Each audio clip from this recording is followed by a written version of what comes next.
Ginoo, ano nangyari? Bakit naubusan kayo ng silid? Ginoo, pasensya na talaga kayo. Pero ngayon, may parating na pinuno ng isang angkan. Kinuha niya lahat ng mga silid. Para sa kanya at sa mga tauhan niya. Kaya, pakiusap, sa iba na lang muna kayo tumuloy. Ginoo! Ah, mga binibini. Nalinisan na namin ang lahat ng mga silid. At yung ibang mga panauhin, hindi na namin tinanggap. Pakidala to at ilagay mo sa kwarto ni Young Master Jean. May mga halamang gamot yan para hindi pumasok ang mga lamok. Mian, ang galing mo mag-alaga. Kaya gusto ka niyang master. Ano ka ba? Tigilan mo yan. Ayusin niyo mabuti lahat. Hindi ordinaryong tao ang young master namin. Oo naman, makakaasa kayo binibini. Pasok tayo. Tingnan natin yung kwarto ni Young Master. Ah, dito mga binibini.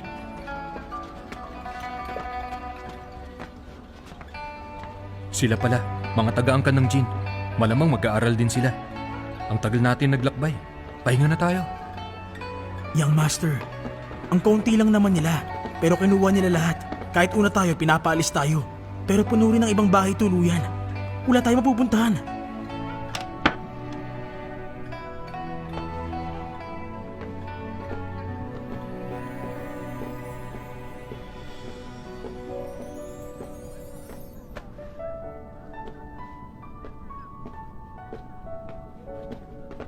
Binibining Mian.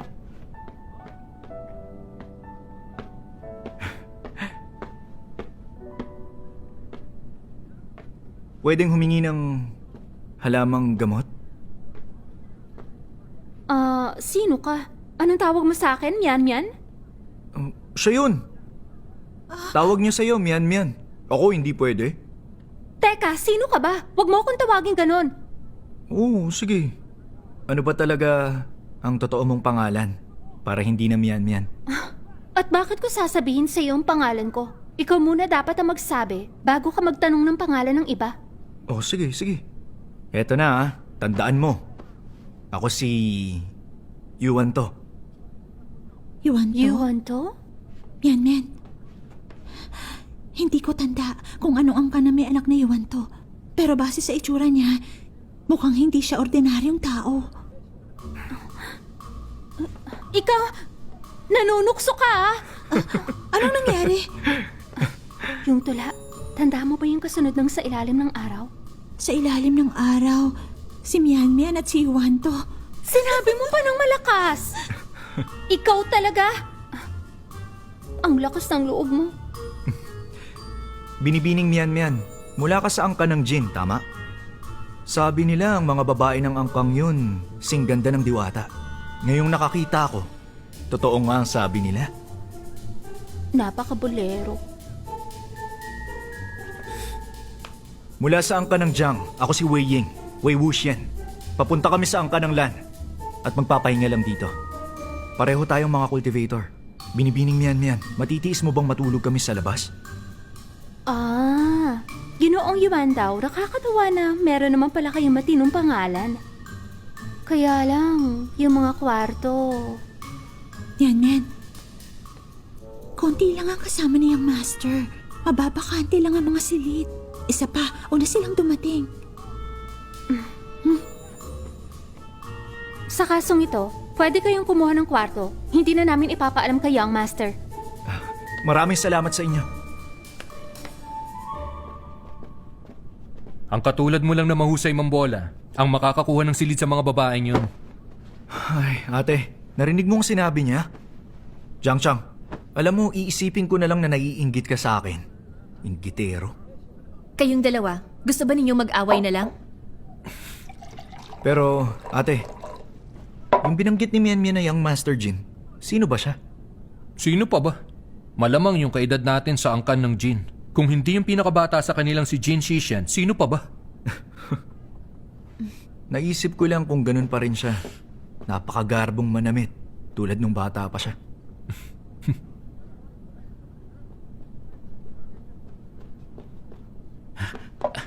Mga Ginoo, pasensya na ha.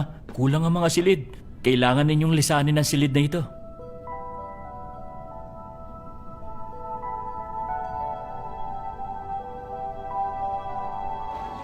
Young Master Jin!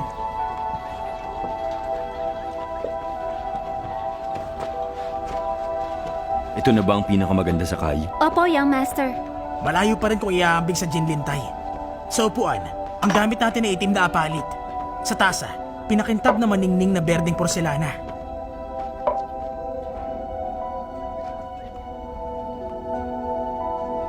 Genti.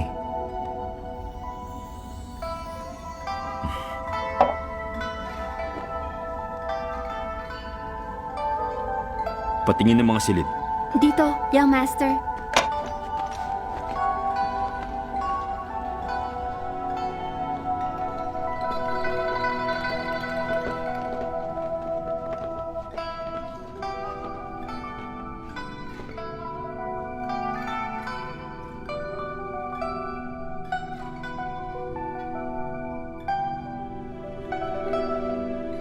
Ang Kananjang, kumusta?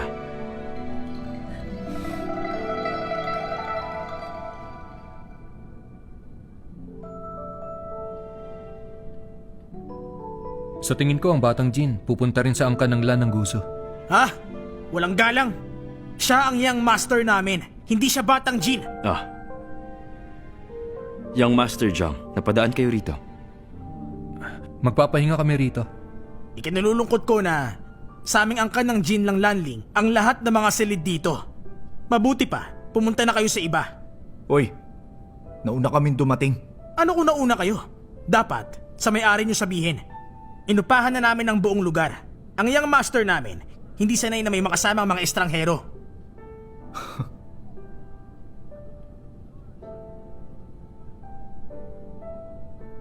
Yung aral sa angkan ng Lan, kaunti lang ang pinapayagan sa bawat angkan.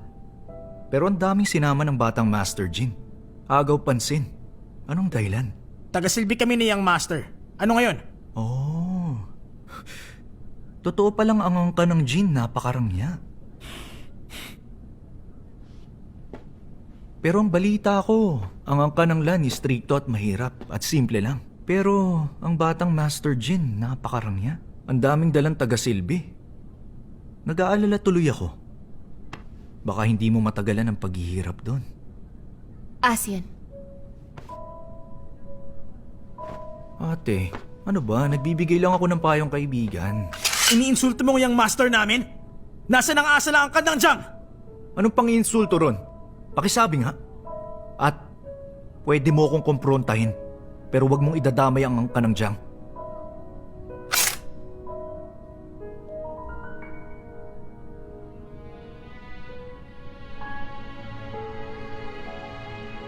Asian, Achang.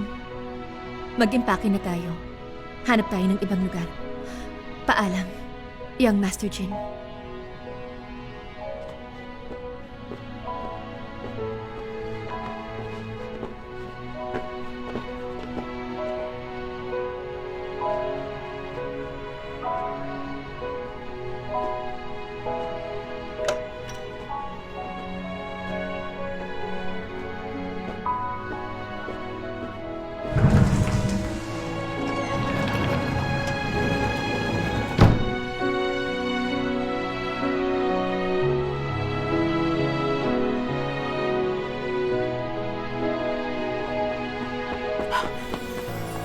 Young Master, ang silid nyo, yung nasa kabila. Paumanhin binibining Jiang. Akala ko silid ko ito. Pasensya na. Mapagpakumbaba ka pala. Hindi ba sa'yo naman ang lahat ng mga silid dito?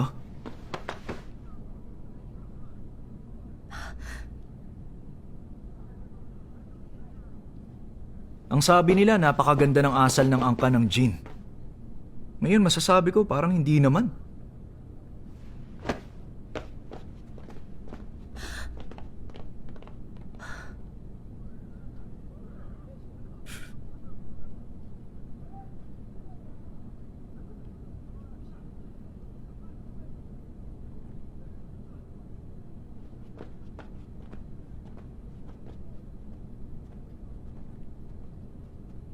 Binibini! Pumili na kayo!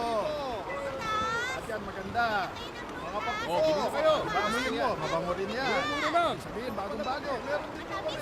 Yung Jin Suishan na yun, kainis. Napakahambog. Oo nga. Parang pabo kung makaagaw pansin. Sayang, hindi ko man lang nahawakan kahit sandali yung tanshishaw. Ganto na ang lagay natin, alak pa rin. Tingnan mo nga si ate.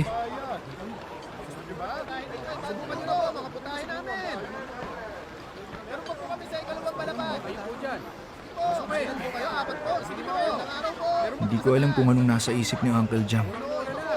Bakit niya ba pinagkasundo si ate at ang pabong yun? Balik po kayo. Malasa po yan. Sarili namin timpla.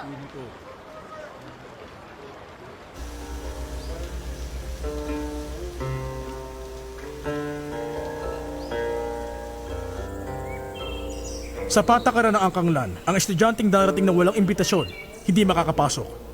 Ay, kaibigan naman, napakaraming beses ko nang sinabi. Totoong nawala namin ang imbitasyon namin. Hindi namin sinasadyang mawala. Isa pa, nagsikap kami na makarating dito. Seryoso kami. Ginoo, kung walang imbitasyon, hindi ko kayo makikilala. Tingnan mo, malapit nang lumubog ang araw. Oh. Hahayaan mo ba kami matulog sa kalsada? Ganito na lang, pakitawag mo ang pinuno nyo. Magkakilala sila ni ate. Pag nakita niya si ate, malalaman niyang totoong sinasabi ko. Kung ganon, maghintay kayo rito. 15 minuto, bago alas 6, may papalit Ano, sa akin. bago mag alas 6? Lumubog na ang araw nun. Asian, ang asal mo. Pero ate naman. Tulad ng sabi ni Ama, anumang mangyari, tandaan ang mabuting asal. Umalis na tayo. Isipin natin ang gagawin.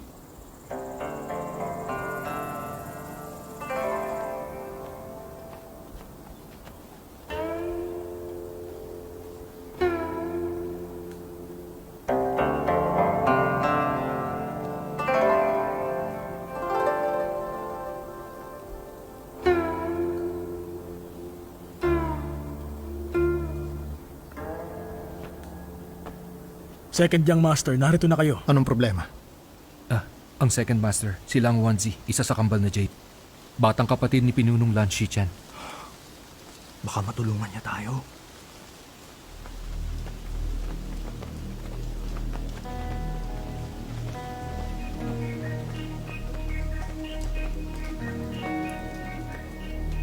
Ano yan? Ipasok na siya. Ba't siya namatay ng ganyan? Patay? Hindi pa siya patay. Mukhang itim na salamangka yan. Itim?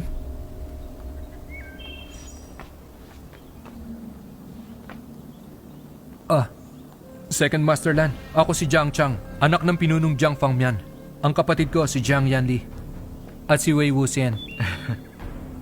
Nagagala kami makilala ka. Karangalan ko. Second Master Lan, nawala namin ang imbitasyon. Magdidilim na at mahirap sa labas. Pwede mo ba kami papasukin? Walang imbitasyon. Bawal pumasok. Second Master Lan, nagmula pa kami sa Yunming. Mahaba ang nilakbay namin, pero narating namin bago magdilim ang Yunshen Buchichu. Dahil wala lang imbitasyon, hindi mo kami papapasukin? Hindi ba parang kalabisan yun?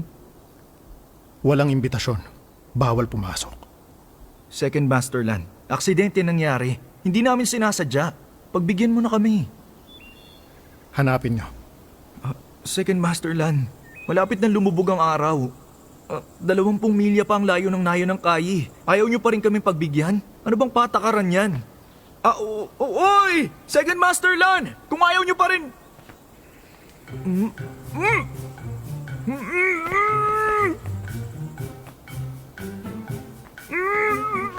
Pinatahimik ka ni second young master Lan. Ang kanang Lan lang makakatanggal niyan. Paglipas ng ilang minuto, matatanggal din yan.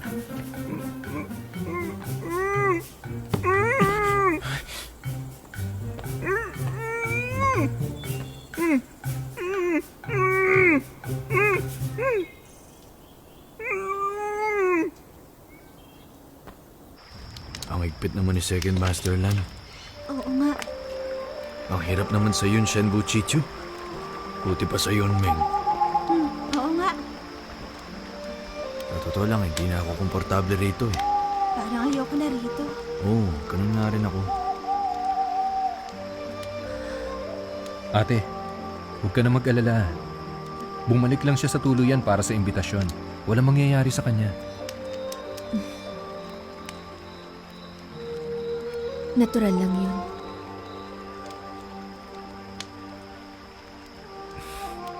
Ate, si Jin Sishan, ganun talaga siya.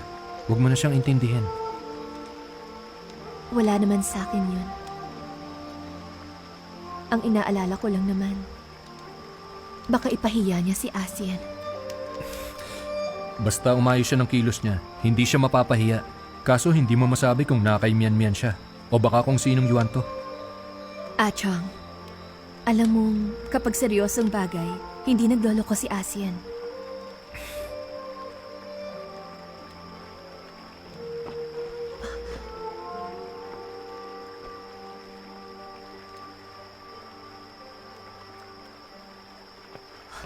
Second Master Lan.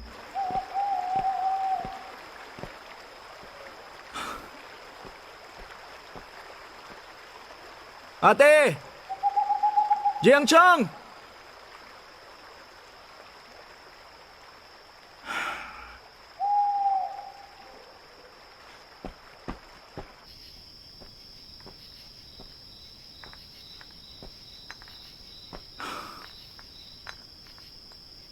Asan sila?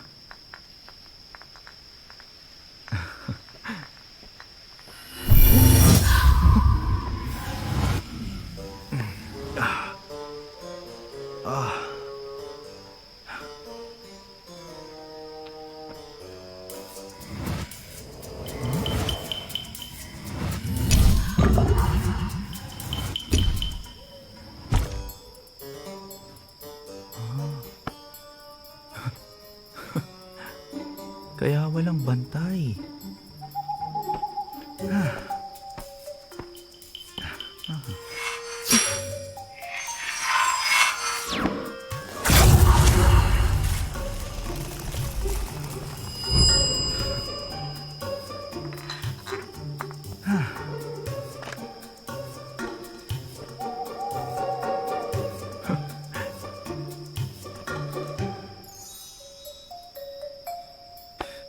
Ang mga hadlang, dapat tinatanggal talaga.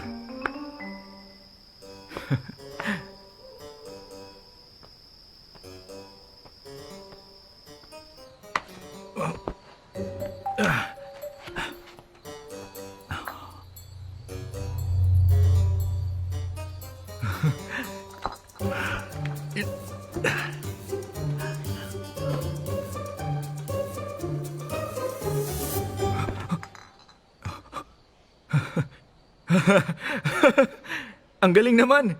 Ikaw pala yan. Second Master Lan, nasa labas ka pa. Gabi na. Pinagmamasdan mo yung buwan?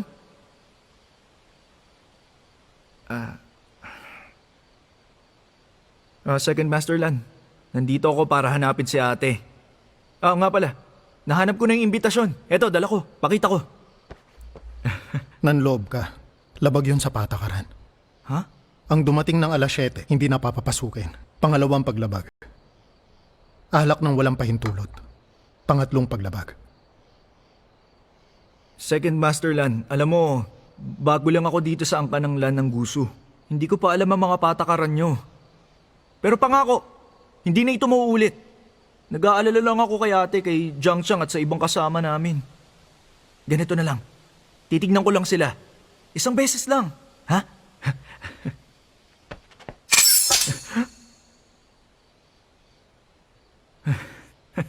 Sige. Tanshi siya Tigisa tayo. Sige na, pagbigyan mo na ako. Tangkang panunuhol. Paglabag ulit. Second Master Lan, ganyan ka ba talaga kahigpit? Nung nasa pasukan tayo, pinatahimik mo ko ng walang dahilan. Kaya naman, kasalanan mo rin to. Ha?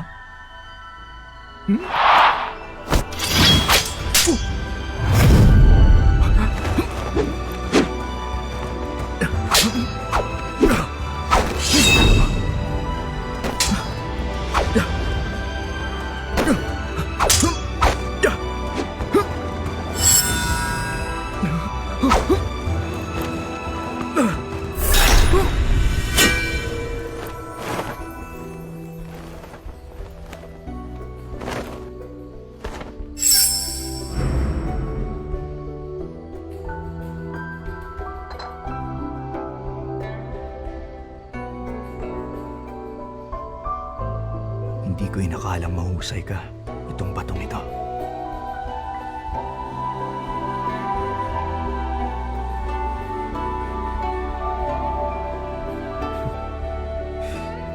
May mga gagawin pa ako, kaya maiwan na kita dyan.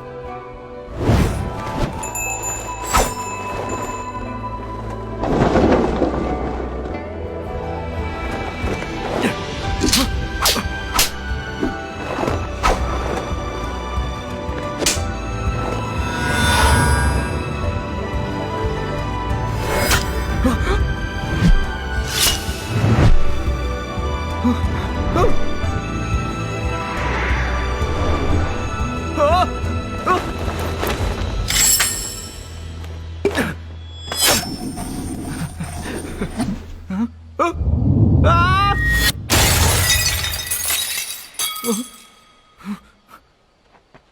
Lanchan! Bayaran mo ako!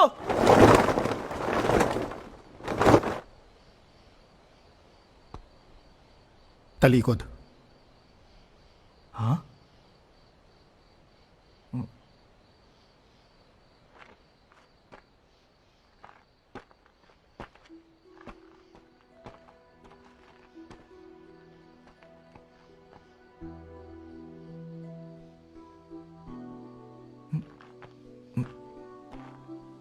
Ano to? Mga patakaran ng angka ng LAN. Ganito karami? Ibaba mo yan. Nandito ka para mag-aral. Bilangin natin kung gaano karami ang nilabag mo. Alam mo, napakapalad ko't hindi ako pinanganak sa mahigpit at nakakatakot na angka ng LAN.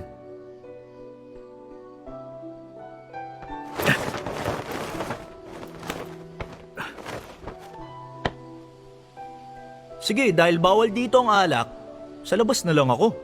Para mainom ko to. Pwede na yon, di ba?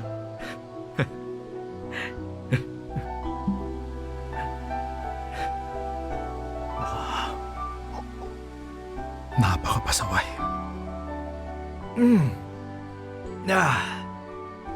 Ang mga babaeng cultivator ng lahat ng angkan, napakalaki talaga ng paghanga sa kilalang Second Master Lan.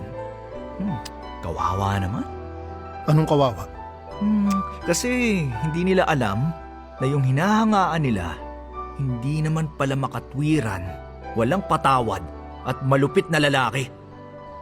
Hindi bale. Kapag nakabalik na ako sa Yunming, ang gagawin ko...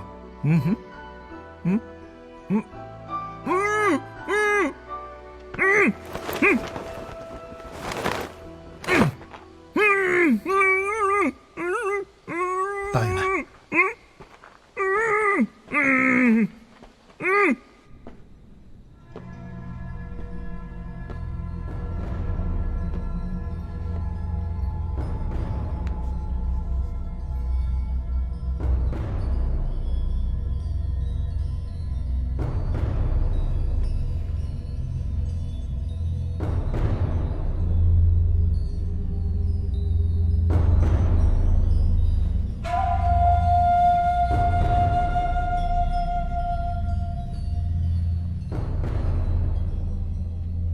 Uncle, kakaiba ang isang ito. Hindi pa nangyayari noon ang ganito. Mukhang itim na salamangka.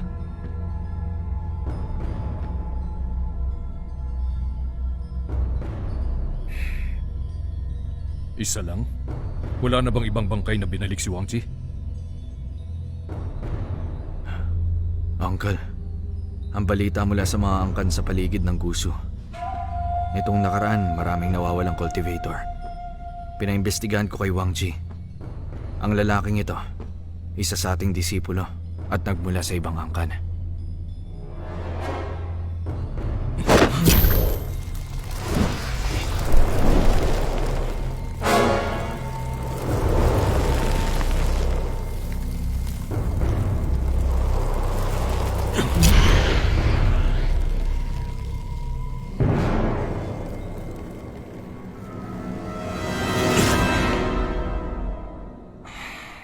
Ganun nga. Uncle, Sino nag-iingay? Yang master.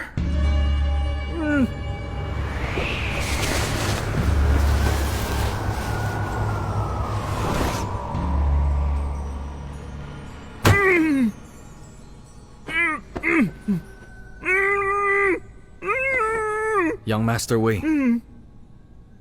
Ang Yunshen Buchichu, iba sa Yunmeng. May mga patakaran. Bago ka rito, hindi kita masisisi.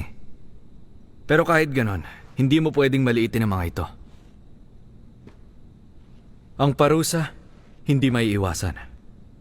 Kung anong ipaparusa, Wang Ji, ikaw na. Isulat mo ang patakaran.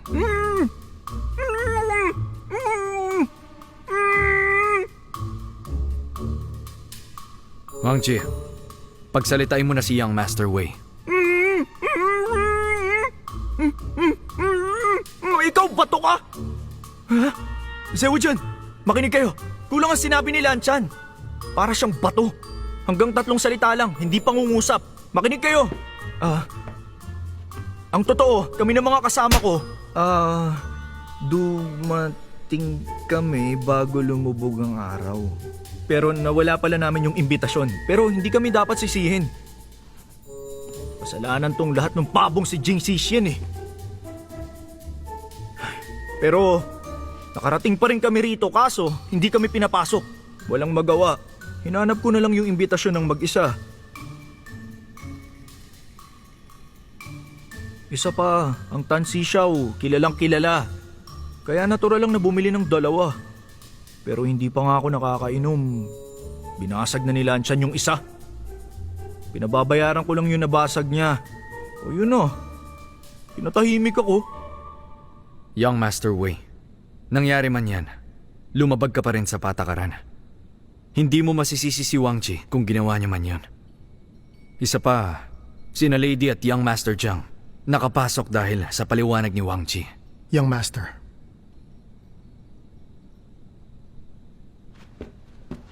Nakapasok si na ate.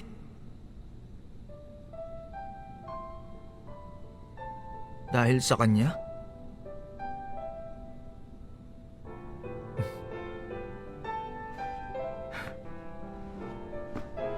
Hindi ka naman pala ganun kasalbahe.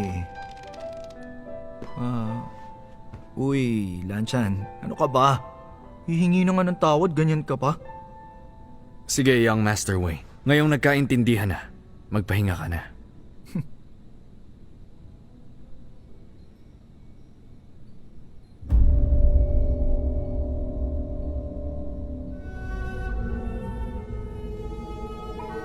Zewujun, patay na ba siya?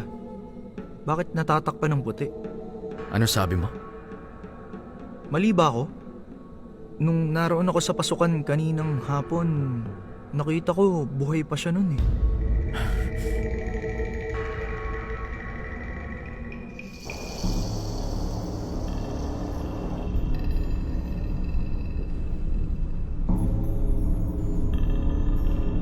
Yung pinag-uutos ko sa'yo, naintindihan mo ba lahat? Opo, kamahalan. Naiintindihan ko. Pasasamahin ko sa'yo si Wen Chao. Dadaling ka niya sa Yunshan Buchichu. Pagkarating doon, nakasalalay na sa'yo ang lahat. Tandaan mo, kamukha ng nasa bundok ng Dafan ng piraso ng bakal na yin. Dapat makilala mo yon. Hanapin mo yon at dalhin sa akin. Kamahalan. Ano yon? Si Aning. Mahina mula noon. Maaari ko ba siyang isama, kamahalan? Natatakot ka bang aapusuin siya pagkalis mo? Hindi, kamahalan. Bahala ka. Kung anong gusto mo. Iba ang katauhan ni Wenya. Baka makatulong siya sa gagawin mong investigasyon. Salamat, kamahalan. Bukas ang alis mo. Sige na. Opo.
Kita nyo?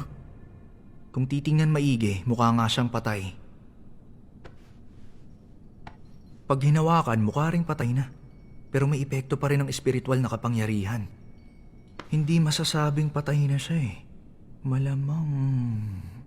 Malamang ano? Mahirap masabi. Pero parang nawalan siya ng espiritu. Kinuha. Puppet. Tama. Para nga siyang isang puppet. Isang puppet na minamanipula ng kung sino.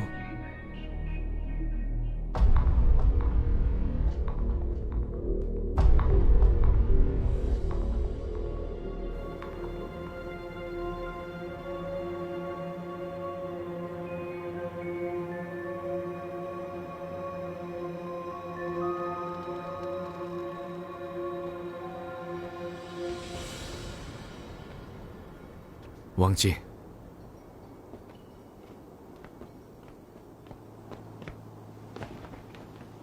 Young Master, Wang Chi, anong problema? yung puppet. Mukhang alalang-alala kayo ni Uncle doon. Nag-usap kami ni Uncle. Hindi pa alam ang dahilan ngayon. Pero ang hinala namin, gagagawa nito ng itim na salamangka. Kung sakaling tama ang hinalang yon, ang taong yon, mataas ang ambisyon. Malamang umpisa pa lang, marami ng taong nawawala. Anong balak mo, Young Master? Ang magagawa lang natin mag-imbestiga. Pero paano kung... Young Master, Wala. Masyado lang ako nag-iisip. Wang Chi, imbestigahan mo ulit yung mga nawawala. Pero tandaan mo, mag-iingat ka. oo, makakaasa ka. Dahil sa'yo, panatag ako. Mula nang mamatay si Ama, lalo kitang naaasahan. Minsan iniisip ko, baka masyado na akong naging mahigpit sa'yo.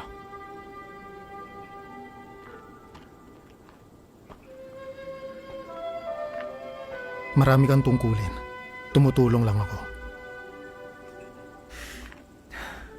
Natutuwa akong kasama kitang magturo. Maraming disipulo na kasing edad mo. Magkaroon ka sana ng mga kaibigan. Ang totoo, gusto ko si Young Master Wei. Kahit na minsan may pagkapasaway nga siya, kita kong matalino siya at masayahing bata.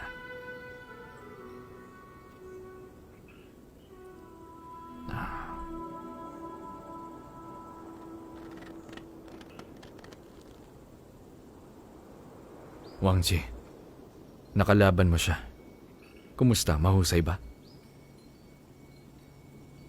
Ang galing niyo. Magkapantay ba?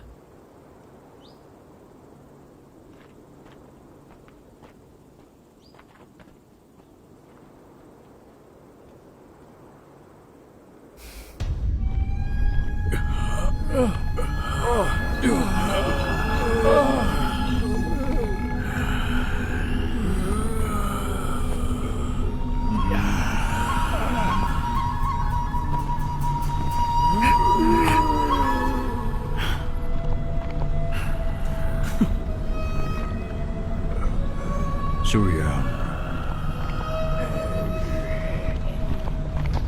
Bakit ka tumatawa? Kamahalan, natatawa ako dahil ang mga puppet na ito, eksperimento lang. Pero higit pa rito ang magagawa ng bakal na yin. Ganun ba? Kung wala kayong tiwala sa akin, huwag din kayong magtiwala sa bakal na yin. Huwag na kayong mag-abalang dumukot pa ng mga cultivator para lang masubukan ang bakal na yin. Shuyang, pinagsasalitaan mo ko ng ganyan? Wala kang takot na patay.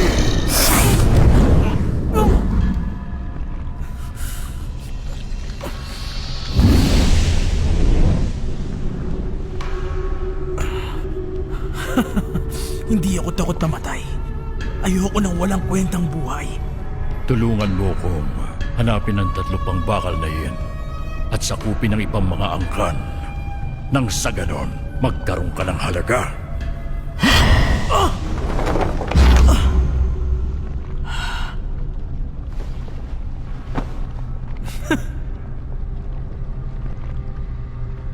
Tandaan niyo, kamahalan, hindi ako interesadong pamunuan ng iba.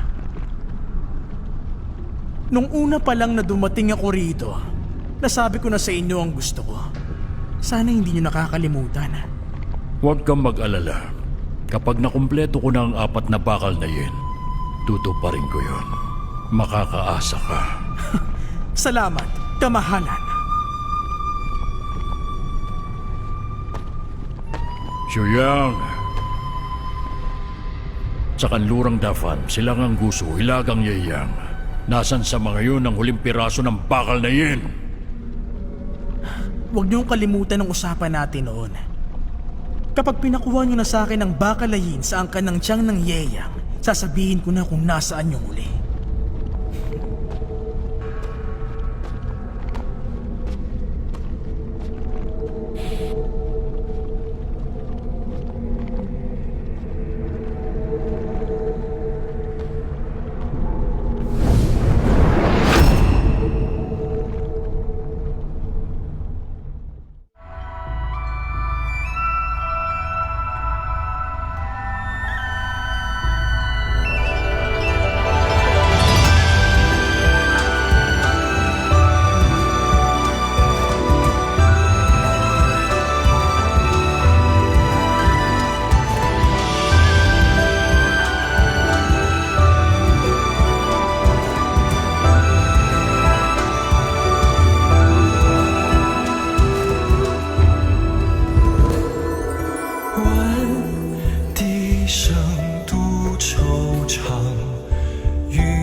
就何来朝啊？